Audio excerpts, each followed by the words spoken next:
ժողովրդի չէ հավաքված։ Բոլոր սիրում են կարդալ։ Այսօր մեր կրթամարում շատ հեղինակներ եկած,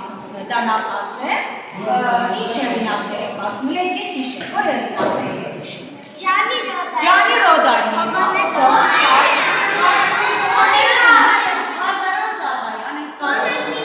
Դոնալդ Բիսետին կաչում է, Հովանես Թումանյանը, օրինակ կապավի գոհ։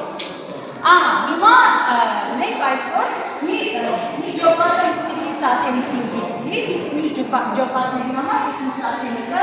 նոր է ծանոթ դարում, հա, նոր է ծանոթ։ Մի սատենը երեխեք ճար, ժամանակակից մանկագիր է, այսինքն նա գրում է ձեզ համար, երեխաների համար հեքիաթներ, ինչպես գրել է ժամանակին մեր շատ սովորած բարդացած հեղինակներ, ինչպես գրել են իրենք։ Այդպես է Տիկին Սաթենը։ Իր վերջին գիրքը ճիշտ է, չէ՞, Տիկին Սաթենը, դեր շոքենալն է, որի առիթով մենք արդեն հանդիպում կազմակերպել ենք արևմտյան դրություն, իսկ այսօր Տիկին Սաթենը ուշադրություն լավ բան ձեզ ասել, շատերը գիտեն։ Տիկին Սաթենը իր նոր անտիկ գործերը ուղարկել է առաջին անգամ մեզ, որպեսզի մենք կարդանք ու դառնանք առաջին ընթերցողներից, դրանք քիչերի մասին են, ով կասի։ Այո, մեղուների մասին են, որոնք մենք շատ սիրով ուսումնասիրել ենք, կարդացել ենք Տիկին Սաթեն ջան, և ճամբարային օրերի շրջանակում մեծ սիրով, մեծ հավեսով ուզեցանք ձեզ դիմավորել իրոք կարելես ջեր օջախում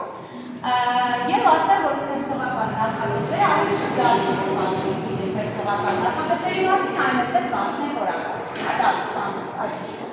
Այո, մենք առաջին դասանից անցկացնում ենք 4 տարի ընթերցողական նախագիծ, որի ընթացքում կարդում ենք ժամանակակից գրողների և հյուրընկալումներ ու անցկացնում ենք փոքրիկ հանդիպումներ։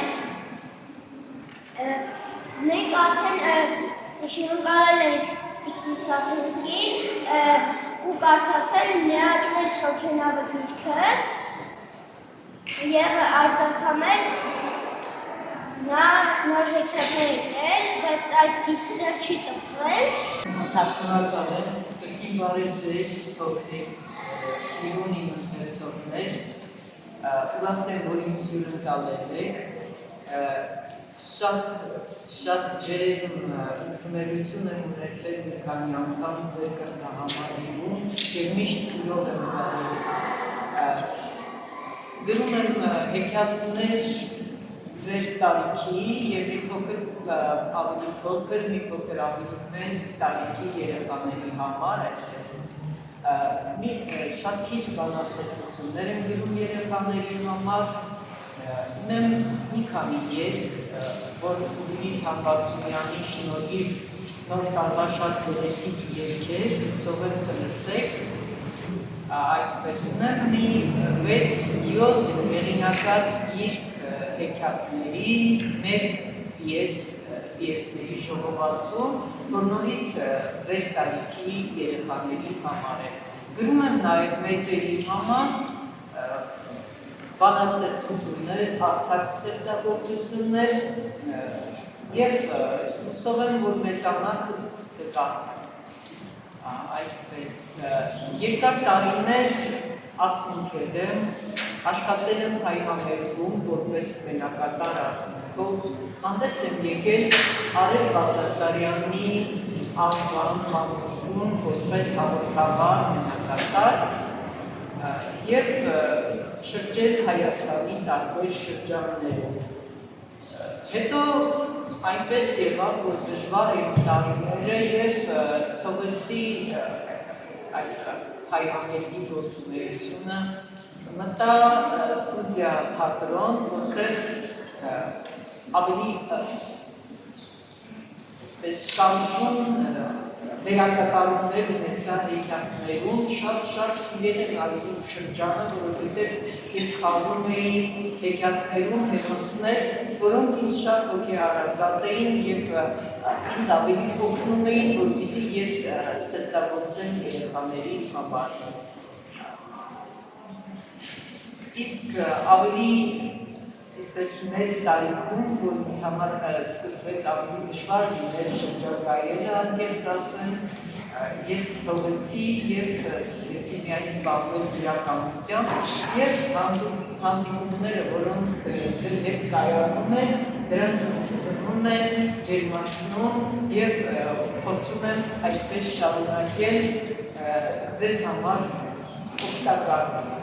եթե կարողանամ։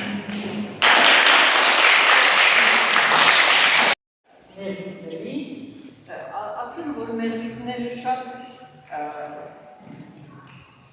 հեքիաթ գրելիս ես փորձում եմ ուշադրություն գրավող այդպես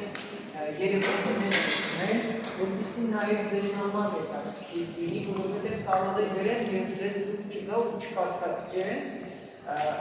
իսկ մեղուները ամենակարևոր